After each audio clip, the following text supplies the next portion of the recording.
ஒரு நாயை வேட்டையாடுவது போல தாவீதை வேட்டையாடும்படி வந்தார்கள். முடிஞ்சதா? முடிஞ்சிச்சா? சொல்லுங்க. எத்தனை முறை அவன் சொல்றான், மரணத்தூளிலே நான் போடப்பட்டேன்.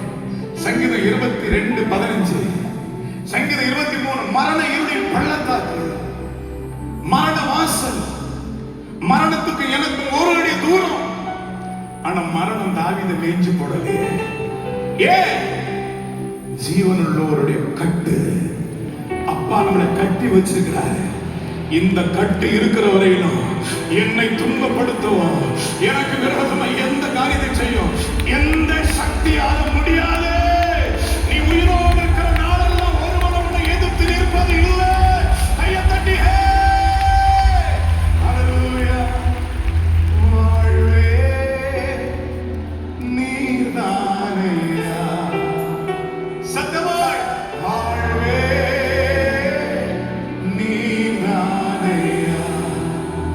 நீர் மாத்திரம் இல்லை என்றால் மனிதர்கள் உயிரோடு விழுங்கியிருப்பார்கள். என்ன ஆச்சரியம்! ஒரு பக்கம் சாத்தா எவைகளை விழுங்கணும் என்று வகை தேடிக் கொண்டிருக்கிறார். அடுத்த பக்கம் மனுஷன் எப்படி விழுகிறான்? உயிரோடு விழுகிற மனிதர்கள் இருக்கிறாங்களா? சொல்லுங்க. நிற்பதுமே நிலைப்பதுமே.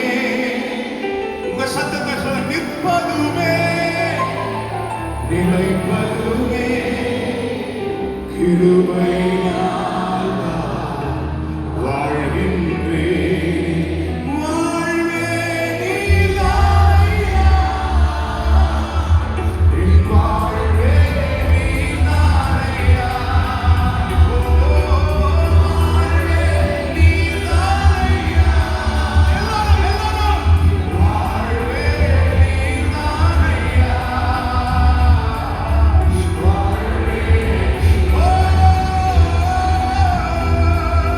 வாழ்வே நீர்தானையா. வானம் திறக்கப்படுது. வாழ்வே நீர்தானையா.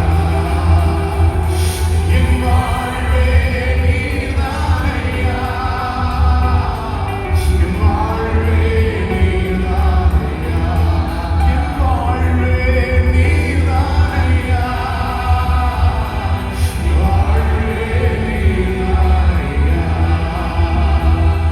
என் வாழ்வே நீர்தானையா. எத்தனை பேர் வாழ்க்கையை அர்ப்பணிச்சிருக்கீங்க? தாவீது சொல்றான், you are my life. இயேசுதான் என் வாழ்க்கை. அவன் சொல்றான், என் காலங்களை அவருடைய கையில கொடுப்பேன், கொடுத்துட்டேன். எத்தனை பேர் வச்சிருக்கீங்க? நீங்க வச்சிருக்கிற மாதிரி உங்களுக்கு பிரச்சனை தான். அவர் கையில கொடுத்துட்டா அதினத்தின் காலத்துல நேர்த்தியா உங்களுக்கு எல்லாம் பங்கு கிடைக்கும், சுதந்திரம் கிடைக்கும். எல்லாம் கை உயர்த்தி சொல்லுங்க ஹல்லேலூயா. இந்த தாவீதுக்கு எவ்வளவு ஆசீர்வாதம் கற்றுக் கொடுத்தா தெரியுமா? சங்கீதம் 89:25 நீங்கள் வாசிக்கும் பொழுது, சங்கீதம் 89:25 வாசிப்போமா? அவன்